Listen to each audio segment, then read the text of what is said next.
This is our first machine, and I'm sure there'll be some improvements added to it. This unit is made from a free 55-gallon plastic drum. We built it and filmed it outdoors on a work table in less than 2 hours. Every single piece of material used was free and recycled. First, we measured and marked the drum.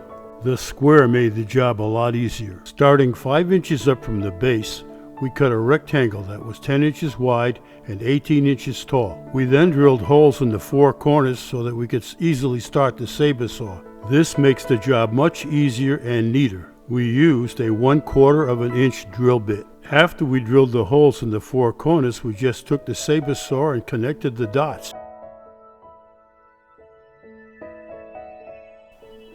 John used a saber saw and it did a really neat job. After he cut the 4 lines, we just lifted the piece right out. This whole part of the job went very quickly. Just make sure you have the right blade for cutting plastic in your saber saw. We turned the barrel sideways in order to make it easier to cut those shorter lines.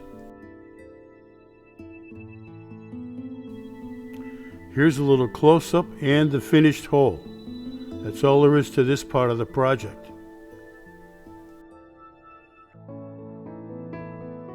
Now we're going to make the feeding tray from an empty cat litter jug.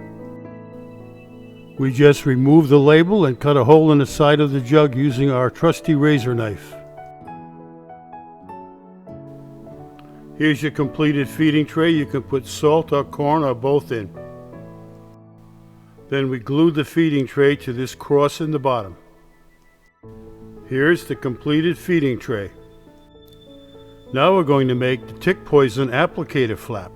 It is made from a piece of scrap carpet. It measures 9 inches wide and 18 inches long. We just marked it off and cut it with a razor knife.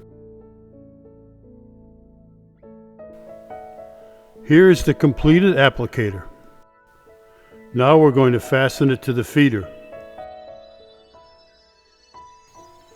We mark the center line and drill the pilot holes. Now we're going to center the 9-inch wide flap onto the hole and we're going to screw it in. We mark 2 more holes using a total of 3 screws altogether to hold the flap on. This is how we do it, and in the next view you will see the completed feeder. Notice we cut a V shape in the bottom of the flap so the deer can stick his nose through into the tray. Apply tick killing spray once a week to the flap so it will rub on the deer's head when he feeds.